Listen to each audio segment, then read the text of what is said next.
આજે આપણે આવી ગયા છે મંગલપુર મેરડીમાના દર્શન કરવા, જ્યાં આખા વિશ્વમાં કોઈ તમને બે મુખવાળા મેરડીમાના દર્શન નહીં કરાવે અને તમે પણ ક્યાંય બે મુખવાળા મેરડીમાં જોયા નહીં હોય તો હું તમને આજે મંગલપુરમાં બે મુખવાળા મેરડીમાના દર્શન કરાવી છે. જ્યાં એવું છે કે હળાહળ કળિયુગ પૂરી જો તમારો શ્રદ્ધા, વિશ્વાસ અને ભાવ હશે તો અહીંયા તમારા 100% કામ તમારા થઈ જ જાય છે. તો ચાલો મિત્રો, હું પણ તમને મેરડીમાના દર્શન કરાવીશ.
જેમ તમને આ મયુરભાઈએ કીધું હતું કે બે મુખવાળા મેરડીમાના તમને દર્શન કરાવી, જેમ આપણે મંગલપુર આવીને તમને બે મુખવાળા મેરડીમાના દર્શન કરાવ્યા છે.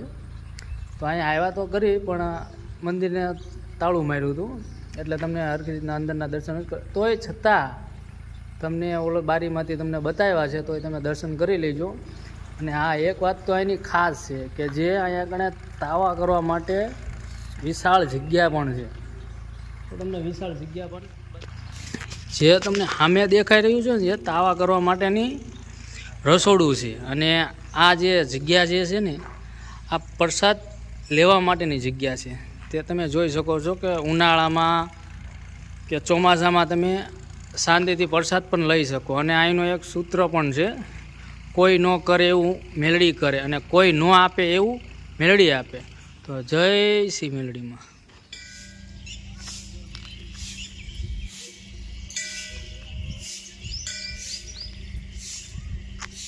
આપણે મિત્રો પહેલાં મંદિરમાં આવશું એટલે આ આવશે ધૂણો. 24 કલાક ધૂણો ચાલુ રહે છે, એક સેકન્ડ ધૂણો બંધ નથી રહેતો. પછી આપણે આગળ જઈશું એટલે બાપુની મઢી આવશે, પણ બાપુ અત્યારે હાજરમાં છે નહીં એટલે હું તમને બાપુના દર્શન નથી કરાવી શકું. પણ આવતી વખતે ગમે તારે આવું તારે તમને જરૂર બાપુના દર્શન કરાવીશ. અને પછી આવશે આપણે ધોરાવાળીમાં મેલડીના સાનિધ્ય, જ્યાં ધોરા ઉપર ધોરાવાળી એ રીતે કહેવાના છે કે નીચે તોડેલું ને દાટી દીધું છે અને પછી ઉપરમાં મેલડી બેઠા છે, જ્યાં પહેલાં ધૂળનો નાનો એવો ધડીમલો જ હતો. પછી અત્યારે જુઓ તમે આ વિશાળ મંદિર થઈ ગયું છે. તો આ છે એમાં ધોરાવાળીનો ઇતિહાસ, અનેક પરચા પૂરા છે.